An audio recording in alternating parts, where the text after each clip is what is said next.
건강한 혈압 관리를 하기 위해서 우리가 혈압은 어떤 것인가, 그리고 혈압 관련해서 있는 질병으로 고혈압과 저혈압, 그리고 그걸 관리하기 위해서 필요한 영양소들을 준비를 했거든요. 순서대로. 그러면 시작해 보겠습니다. 먼저 혈압이란 무엇이냐면 피가 우리 몸 구석구석 장기 및 조직에 혈액을 공급하기 위해 필요한 혈관 내부의 일정한 압력을 말합니다. 그러면 피가 돌면서 혈관벽에 미치는 힘, 그래서 혈압이라고 하고요. 우리가 보통 수축기 혈압, 이완기 혈압이라고 얘기를 하는데, 수축기 혈압은 심장이 펌프질을 해서 피를 내뿜을 때, 그러니까 심장이 수축을 할 때 혈관 벽에 가해지는 압력을 얘기하고요. 이완기 혈압은 심장이 수축해서 피를 내보내고 난 뒤에 이완을 했을 때, 잠시 풀어줬을 때 혈관에 가해지는 압력을 얘기를 합니다. 그러면 왜 혈압이 중요한지에 대해서 우리가 알아봐야 되는데, 혈압은 이제 피가 몸속을 돌 때 그 전신 장기에 산소 및 영양분을 공급하고 다시 몸속으로 심장으로 되돌아오면서, 정맥을 통해 되돌아오면서는 노폐물을 수거하기 위해 일정한 압력으로 몸 구석구석을 돌아야 되거든요. 그래야지 몸이 건강한 상태라고 할 수 있습니다. 그러면 혈압을 왜 우리가 잘 관리해야 하냐면, 세계 사망 위험 인자 상위 1위가 혈압으로 되어 있거든요. 혈압 관련으로 사망하는 사람들이 많다는 거죠. 그리고 이건 통계청 자료에 국내의 사망 순위 를 나타낸 건데, 왼쪽에 글이 잘 안 보여서 제가 오른쪽에 다시 썼고요. 거기 보면 1위에 악성 신생물이라고 되어 있는 것은 암을 얘기를 하는 거고요. 2위에도 심장질환, 4위에도 뇌혈관 질환, 그리고 10위도 고혈압성 질환이라고 되어 있는데, 이게 저희가 혈액 관리와 혈압 관리를 잘 함으로 인해서 예방할 수 있는 질병들이라서 이거를 준비를 해봤고, 그리고 아까 2위와 4위를 차지하고 있던 심혈관, 뇌혈관 질환의 위험도를 이제 표시를 해 놓은 건데, 기업 위험도에서 뇌혈관 질환의 1위가 이제 고혈압이고요. 그리고 허혈성 심장질환, 보통 심근경색을 일으키는 허혈성 심장질환의 1위는 흡연이 관련하지만 2위로서는 고혈압이 위험 수치가 높다고 되어 있습니다. 그러면 우리가 고혈압이라고 얘기하는 거는 뭔지 대해서 얘기를 해볼게요. 병원에 가면 고혈압인지 아닌지를 위해서는 검사를 하겠죠. 그러면 혈압을 이제 재게 되는데, 여기서 보시면 진료실 혈압이라고 되어 있어서 수축기 혈압, 혈압이 높을 때를 140, 그리고 이완기 혈압을 90으로 해서 그 두 개 중에 하나라도 그 이상이 되면 고혈압으로 진단을 하게 됩니다.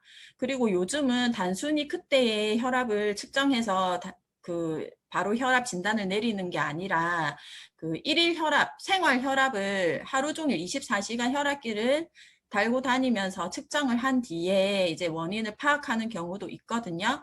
그리고 가정에서도 요즘 혈압기 측정기를 많이 사용을 하시는데, 가정 혈압으로 나타났을 때는 수축기 혈압이 135, 그리고 이완기 혈압이 85 이상이면 고혈압이라고 얘기를 하는데요. 여기서 진료실 혈압과 가정 혈압의 차이가 조금 있죠. 그거는 이제 진료실 혈압이 높은 이유가 배기 혈압이라고 해서, 사람들이 일단 병원에 가서 혈압을 재려고 하면 그 흰 가운을 입은 의사들은 보는 자체만으로도 긴장을 해서 혈압이 조금 높아질 수 있다고 하거든요. 그래서 배기, 흰 옷의 혈압이라고 해서 좀 차이가 있고, 가정 내에서 혈압기를 이용할 때는 조금 낮은 수치로 135, 85 이상이 되면 고혈압 수치에는 도달한다고 얘기를 합니다. 그러면 고혈압이 왜 위험한지, 그러면 고혈압을 통해서 오는 다른 합병증도 여러 개가 있거든요. 혈압이 높다는 거는 일단은 그러니까 피가 전체적으로 몸 구석구석 돌지 않기 때문에 그렇게 되는 거고, 그러면 우리 몸속에 퍼져 있는 혈관이 많은 부분, 그리고 모세혈관 쪽에도 피가 부족해서 생기는 질병들이 있겠죠. 그러면 일단은 눈, 시력이 고혈압성 망막증이 오게 될 수도 있고요. 콩팥에도 단백뇨라든지 만성 콩팥병이 올 수도 있고, 뇌에도 혈액이 충분히 돌지 않아서 이제 뇌혈관이 막히고 하는 뇌졸중과 치매가 올 수 있고요. 심장이 피를 몸 전체로 골고루 뿜어내기 위해서 일을 하는데, 그게 어디 부분이 막혀서 혈압이 높아지게 되면 심장은 계속 열심히 일을 하겠죠. 그렇게 되면 자심실에서 심장에 있는 피를 내보내는데, 그 부분이 비대해질 수 있는 자심실 비대증, 그리고 협심증, 심근경색, 이제 심장마비하고 심부전, 그리고 혈관에 동맥과 말초혈관에 질환이 생길 수도 있습니다. 그래서 이런 무서운 합병증이 생길까봐 그 병원에서는 예방 차원에서 수치가 높기만 하더라도 바로 처방을 하는 거거든요. 그러면 고혈압은 이제 원인이 있을 거잖아요. 그러면 그 고혈압의 종류에 대해서 한번 알아볼게요. 1차성 고혈압과 2차성 고혈압으로 나뉘는데, 1차성 고혈압은 본태성 고혈압이라고 해서 본 의지와는 상관없이 유전적, 환경적, 심리적 요인으로 결정되는 그 고혈압을 얘기를 하고요. 유전적인 성향이나 음주, 흡연, 노화, 운동 부족, 비만, 짜게 먹는 식습관, 스트레스 등으로 생기는 고혈압입니다. 그러면 전체 고혈압의 90% 정도가 이 1차성 고혈압에 해당하는 거거든요. 그리고 2차성 고혈압은 속발성 고혈압이라고 하는데, 특별한 외부 원인에 의해 고혈압이 발생을 하거든요. 그래서 내분비 질환이라든지 신장 질환, 다른 질환으로 인해서 혈압이 높아지는 상태, 그거는 한 10% 정도 차지한다고 얘기합니다. 그러면 저희가 보통 혈압을 얘기를 할 때 콜레스테롤 수치를 같이 얘기를 하잖아요. 그래서 아까 그 잘못된 식습관과 운동습관 이런 걸로 통해서 콜레스테롤 수치가 높아서 혈압이 상승되는 경우가 있거든요. 그러면 콜레스테롤은 이렇게 뭐 때문에 혈압을 상승시키느냐? 그러면 바로 혈관 내막에 콜레스테롤이 쌓여서 혈관이 좁아졌기 때문에 혈압이 올라가는 거거든요. 근데 콜레스테롤이 다 나쁜 것은 아니에요. 콜레스테롤은 뇌의 90%를 차지하고 세포막, 신경막, 그리고 남성 호르몬인 테스테론의 주성분이기 때문에 우리 몸에 콜레스테롤이 없으면 생명을 유지할 수 없기는 합니다. 근데 그 피 속에 있는 나쁜 콜레스테롤이라고 하는 LDL 수치가 높아지는 게 문제거든요. 그러면 혈관을 높이는 주범이 콜레스테롤 중에 LDL이 증가하면 좋지 않다고 했는데, 이거는 왜 쌓이는지, 그리고 우리가 좋은 콜레스테롤이라고 하는 HDL은 뭔지 얘기를 할 수 있고요. HDL 콜레스테롤 수치가 높으면 혈압 위험은 하락하게 되어 있다고 하고, 하버드 의대에서 의사들을 대상으로 실험을 해서 발병률이 낮아지는 것을 확인한 실험 결과가 있었습니다. 그리고 HDL 수치가 높은 혈관은 HDL 콜레스테롤은 쓰고 남은 콜레스테롤이나 혈관 내막에 쌓인 콜레스테롤을 몸 밖으로 배출하는 혈관 청소구의 역할을 하고 있어서, 이게 몸속에 많으면 건강할 수 있고, 혈관 내막의 콜레스테롤을 축정시켜서 혈관 막힘의 원인이 되는 LDL 수치를 낮추는 게 우리가 중점을 둬야 되거든요.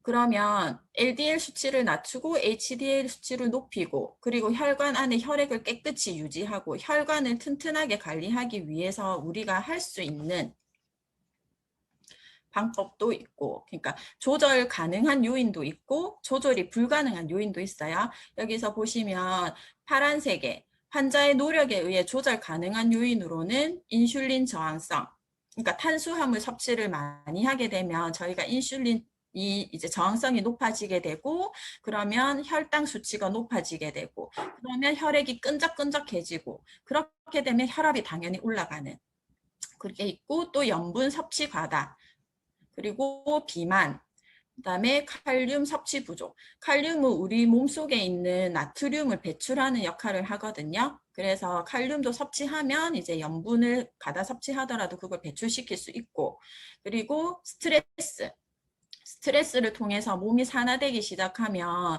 그 혈관도 산화되어서 그 탄력성을 잃고 노화가 되는 거거든요. 그리고 흡연은 진짜 백해무익한 거든 모든 질병의 원인이 될 수 있습니다. 그리고 우리가 어떻게 할 수 없는 부분은 이제 유전적인 요인이라든지, 그리고 인종, 그리고 연령에 따라서 사람이 늙어가면서 어쩔 수 없이 혈관도 노화되는 부분이 있거든요.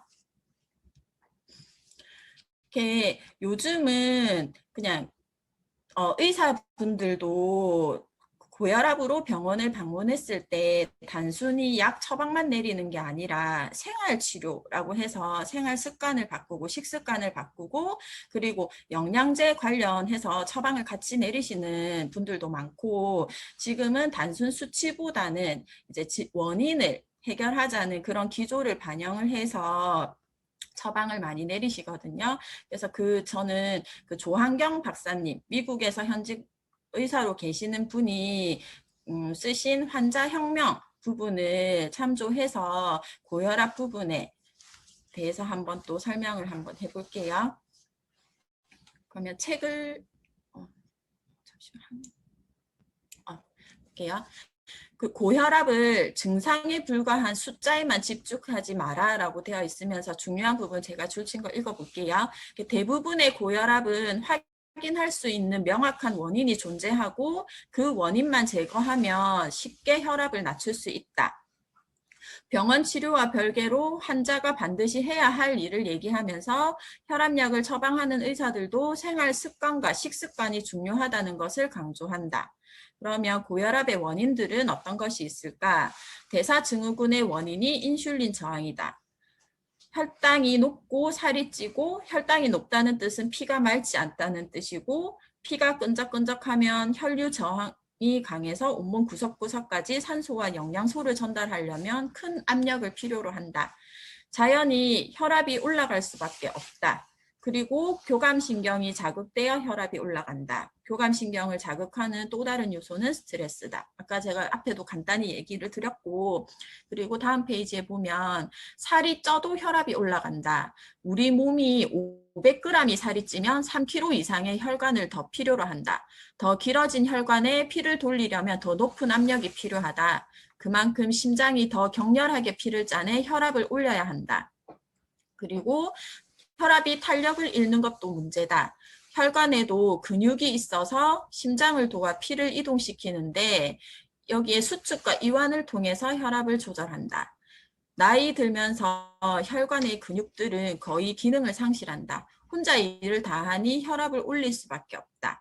그리고 나이가 들면 피부가 노화하듯이 혈관도 노화를 겪는데 상태가 안 좋으면 영양 상태가 안 좋으면 혈관 조직은 더 빨리 탄력을 잃는다. 그러면서 오랜 시간 햇빛에 노출된 호스를 예를 들어서 그 호스가 햇빛에 많이 노출되어서 탱탱하던 게 푸석푸석해지는 그런 것처럼 혈관도 노화가 되면 그렇게 푸석푸석해지고 탄력성을 잃게 되는데 그걸 우리는 질병명으로 동맥경화라고 얘기를 하죠. 그 부분 설명해 놓으셨고요. 그리고 제일 밑에 보면 병원에서 혈압약을 처방하는 이유는 단 하나다. 혈압이 높으면 혈관이 막히거나 터질 위험이 높아지기 때문이다. 그래서 이렇게 혈관이 막히거나 터지면 사망까지 이르는 뇌졸중이나 심장마비를 일으키기 때문에 그걸 예방하는 차원에서 일단 수치적으로 높게 되면 혈압약을 처방하게 되는 거라고 얘기를 하고요. 그리고 그 사람마다 환자마다 다 그 상황이 틀리기 때문에 그래서 여기서도 할머니의 경우를 예를 들어서 얘기를 하는데 우리 혈관도 근육 조직이기 때문에 근육이 많은 사람 그리고 적절한 운동을 통해서 근육의 힘을 키운 사람은 혈관도 튼튼하다고 되어 있고요. 평생 운동도 하지 않고 근육량도 적은 할머니 의 예를 들면서 수축기 혈압이 예를 들어 할머니 같은 경우는 최소한 140 이상은 되어야 온몸 구석구석까지 혈액순환이 가능할지도 모른다. 그리고 예를 들면서 아파트로 치면 수압이 너무 낮아서 15층까지 수돗물이 못 올라가는 것과 같다. 환자마다 개인마다 상황이 다르다. 모두 다 똑같이 수치적인 120, 80 혈압에 맞추려는 시도는 과학적이지 않다. 노인들의 혈압을 억지로 낮춰놓아서 뇌의 산소와 영양소 공급이 부족해서 치매만 늘어나는 그런 부작용이 있다고 얘기를 합니다. 그리고 오른쪽에 보면 그렇다면 방법은 명확해진다. 동맥경화의 진행을 막아 혈관을 튼튼히 해주면 된다. 피를 맑게 해주면 된다. 라고 그 책에 나와 있고요. 그러면 의사분들이 처방을 하는 약 외에도 생활치료라는 부분이 어떤 부분인지 설명을 해드리면 일단 체중 조절. 비만은 고혈압의 위험성을 5배 정도 높이고 아까 책에서도 500g이 늘었을 때는 혈관 3kg를 더 필요로 하고 그러면 그 혈관 3kg를 더 돌리기 위해서는 더 많은 심장이 펌프질을 해야 된다고 얘기를 했잖아요. 그래서 체지방을 줄이고 체중을 조절하는 것만으로도 고혈압의 위험을 줄일 수 있습니다. 그리고 적당한 운동. 아까도 혈관은 근육 조직이고 근육 조직을 튼튼히 하면 탄력성을 높이고 수축과 이완을 적절히 할 수 있기 때문에 혈압 조절에 긍정적인 효과를 낼 수 있거든요. 그래서 주 3회 하루에 30분 정도의 저강도 운동부터 시작을 하시고 갑자기 격한 운동을 하시게 되면 혈관에 무리가 갈 수도 있기 때문에 점진적으로 강도를 높여주는 게 좋고요. 그리고 금연과 금주를 꼭 하셔야 됩니다. 흡연하면 수축기 혈압이 5, 이완기 혈압이 4 정도 상승하기 때문에 금연하고 음주를 하시는 게 좋습니다. 그리고 당연히 식단 조절. 충분한 영양이 있어야 되고요. 그리고 나트륨을 적게 섭취하고 칼륨도 섭취하고 그런 부분에 대해서 혈압 조절에 긍정적인 효과를 낼 수 있다고 되어 있거든요. 그리고 고혈압 못지않게 위험한 것이 저혈압 있거든요. 저혈압도 고혈압과 마찬가지로 너무 혈압이 낮다 보면 전신 구석구석 그리고 모세혈관까지 피가 돌지 않기 때문에 그런 부분에 대해서 질병이 나타날 수도 있고 수치적으로는 수축기 혈압은 90 이하 확장기 혈압, 이완기 혈압이라고 하죠. 그것도 60 이하이면 저혈압에 해당하는 수치라고는 볼 수 있습니다. 그러면 저혈압도 아까 고혈압과 마찬가지로 연령이라든지 유전적 요인이라든지 다른 부분에 대해서 영향이 있는 거고요. 그리고 단순 수치가 낮다고 해서 그것도 질병이라고 바로 볼 수는 없습니다. 그게 각자의 상황에 맞춰가지고 생각을 해보셔야 되고요. 본태성 저혈압이라고 하면 병적인 증상, 명확한 원인이 없는 저혈압이고 증상으로는 현기증, 두통, 무기력증 등의 증상이 나타납니다. 그리고 기립성 저혈압이라고 해서 누워있거나 앉아있다가 갑자기 일어날 때 혈압이 떨어지는 증상. 앉아있다가 일어나면 갑자기 핑 돌면서 혈압이 낮아서 이렇게 생기는 증상이고요. 그리고 저혈압이 있다면 주의사항에 속발성 저혈압 또는 쇼크 발생 시는 당연히 치료가 필요한 거고요. 기립성 저혈압이 발생을 하면 누워서 충분한 휴식을 취하면 되고 갑자기 일어났을 때 그렇다면 천천히 어떤 벽이나 그런 가구 등을 지지해서 천천히 일어나는 게 평소 그렇게 하는 게 좋고요. 기저질환이 없는데 그냥 단순히 혈압이 낮다고 하면 꾸준한 운동을 통해서 그리고 충분한 수면을 통해서 그리고 너무 염분을 섭취하지 않는 것도 좋지 않기 때문에 그렇게 식단을 조절하시는 게 좋고요. 그리고 아까 일어날 때 천천히 움직이기. 갑자기 일어나서 핑 돌면은 넘어지거나 해서 더 큰 부상을 입을 수도 있기 때문에 그렇게 하시는 게 좋고, 그리고 장시간 서 있으시는 경우는 압박 스타킹을 착용하는 것도 도움이 된다고 합니다. 그러면 의사들이 공통적으로 요즘 그 분위기에 따라서 그 영양제 처방이라든지 생활치료를 추천을 하는데, 그러면 영양제는 어떤 것이 섭취하면 좋을까 하는 거는 저는 이 책을 참조해서 그 부분을 요약을 했고, 이분도 이제 미국에서 현지 의사로 계시고 이제 번역을 하시는 분도 미국에서 한의학, 자연의학 전문가로 같이 번역을 하셔서 출판한 책이고, 그리고 저희는 이제 뉴트리라이트라는 영양제가 있으니까 제가 그 부분에 해서 제품이랑 같이 영양소 부분이랑 해서 간단히 설명드릴 거고, 일단은 제일 중요한 거는 건강을 위해서 우리가 물을 많이 섭취를 해야 돼요. 첫 번째는 어떤 영양제보다 물인 것 같습니다. 왜냐하면 체내 수분량이 줄어들면 당연히 혈액량도 줄어들고, 그러면 혈압 조절 능력도 당연히 떨어지기 때문에 그 어떤 영양제보다 먼저 몸속에 체내 수분량을 늘리는 게 중요하다고 할 수 있습니다. 그러면 이제 도움이 되는 영양제로는 어떤 것이 있는지 얘기를 해볼게요. 그래서 코큐텐이라는 영양제가 있습니다.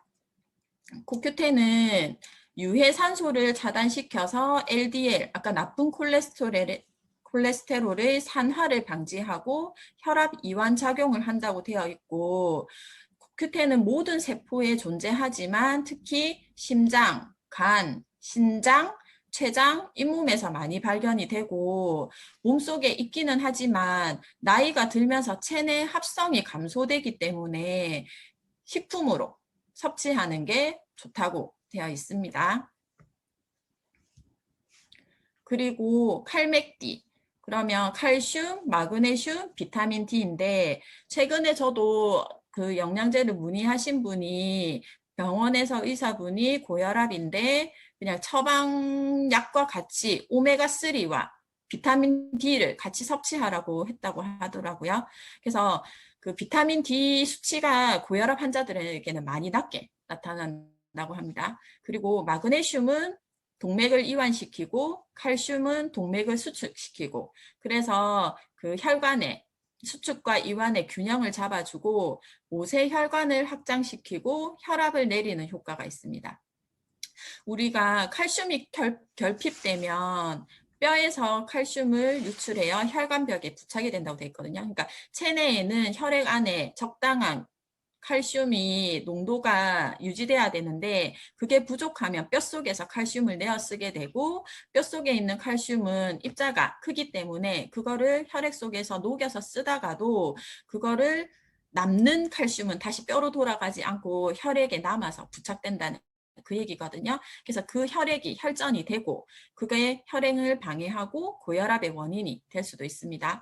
그리고 비타민 D 수치가 10% 증가할 때마다 이완기 혈압이 0.29, 수축기 혈압이 0.37 감소했고 전반적인 고혈압 위험도가 8% 감소한 것으로 나타났다고 했고요. 교감신경계, 아까 교감신경계가 자극을 받으면 갑자기 혈압이 올라간다고 했잖아요.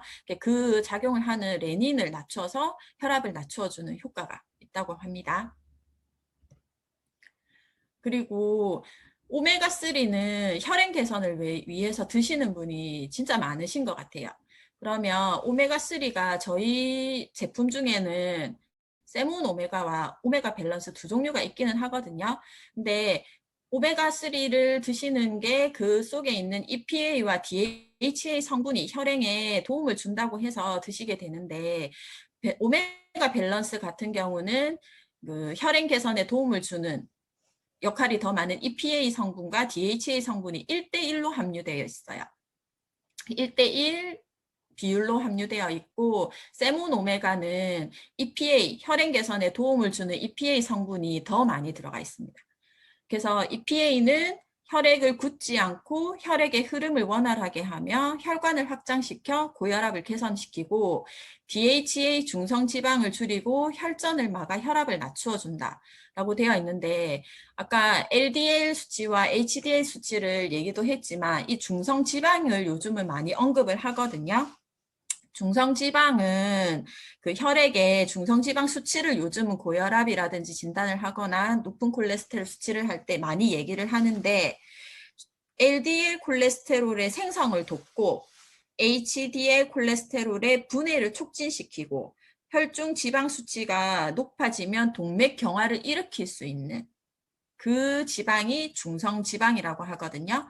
그래서 EPA와 DHA가 LDL 수치를 높일 수 있는 중성지방을 줄이고 혈전을 막는 그 역할을 한다고 합니다. 그리고 GLA 블렌드가 있는데 보통 우리가 오메가3 하면 그 오메가3 안에 들어있는 EPA와 DHA와 리놀렌산 성분을 같이 통합해서 부르는 총칭이거든요. 그러면 그 속에 있는 리놀렌산 성분은 체내에서 EPA와 DHA로 대사되어서 EPA와 DHA의 기능을 더 좋게 하겠죠. 그리고 그 기능도 같이 할 것으로 기대되기 때문에 그 GLA 블렌드 같은 경우는 불포화 지방산으로서 혈중 콜레스테롤 수치를 낮추고 혈전을 해소시키고 고혈압 예방 및 개선에 도움을 준다고 되어 있습니다. 그리고 또 다른 영양제는 갈이 비타민이 있는데 갈이 비타민은 그 갈릭, 마늘에 들어있는 비타민 E 성분이 주 성분이잖아요. 그러면 높은 항산화 작용을 가지기 때문에 혈관이 노화되는 그러니까 산화되는 거를 막기 때문에 가리 비타민을 섭취하면 좋고 마늘 분말 비타민 E가 혈압을 5에서 10% 정도 낮춘다고 되어 있습니다. 그리고 콜레스테롤 감소와 원만한 혈액순환 및 혈액 정화 작용을 하고 앞에도 얘기했듯이 그 칼륨이 몸속에 있는 나트륨을 배출시키는 역할을 한다고 했잖아요. 그래서 마늘은 풍부한 칼륨을 함유하고 있는 식품입니다. 그래서 고혈압의 가장 큰 적인 염분 속의 나트륨을 체외로 배출시키고 혈액을 정상으로 유지하고 고혈압을 개선한다고 되어 있거든요. 그리고 다음 영양제는 아세로라씨입니다. 아세로라씨, 비타민C는 가장 강력한 항산화제잖아요. 그래서 마찬가지로 우리 몸은 산화작용을 통해서 늙게 되어 있고 그래서 항산화 영양제를 섭취하게 되면 노화를 방지할 수 있고 그리고 활성산소도 고혈압의 원인이 되잖아요. 그래서 항산화제를 먹으면 중성지방의 농도를 또 묽게 하고 고혈압을 예방할 수 있다고 되어 있습니다.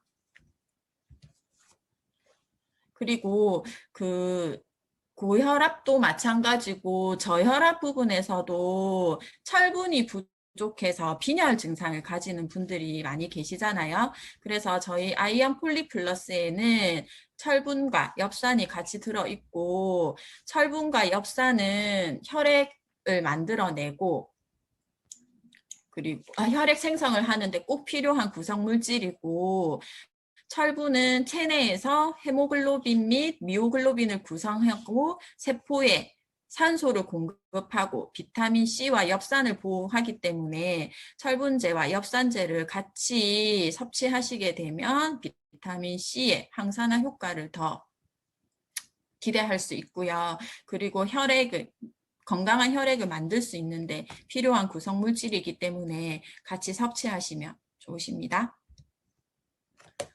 그리고 진코엠이라고 있는데 거기 제품 설명에도 보면 혈류 내 혈전을 감소시키고 혈관을 확장시켜 혈행 개선에도 도움을 준다고 되어 있거든요.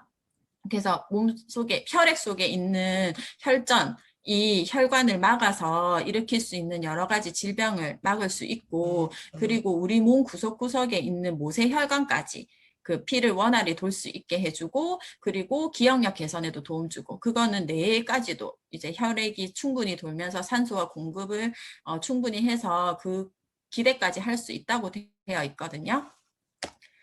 제가 준비한 영양제 부분 설명까지는 여기까지고요. 그리고 저는 어제 그 어떤 청소년의 얘기를 들었어요. 아는 지인분의 아들인데 병원을 다녀왔는데 이번 코로나로 인해 체중이 급격히 늘었고, 그로 인해서 혈압이 너무 높아가지고 병원에 갔더니 다른 고혈압 증세는 아니고 살이 너무 많이 쪄서 혈액 속에 콜레스테롤 수치가 높아져가지고 CT 단층 촬영까지 하고 혈액 검사도 하고 해서 그 콜레스테롤 수치를 낮추는 약을 한 달치를 한 봉다리를 처방받아 왔더라고요.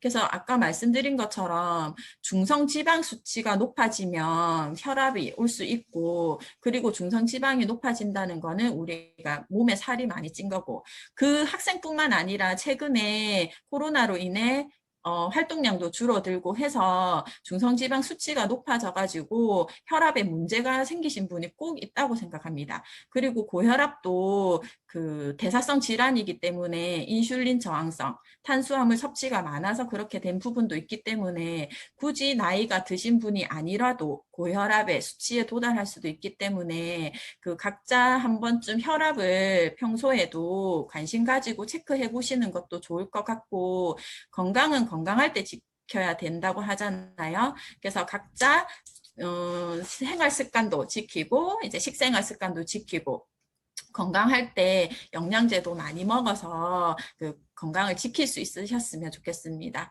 네, 제 강의가 조금이라도 도움이 되셨으면 좋겠습니다. 들어주셔서 감사합니다.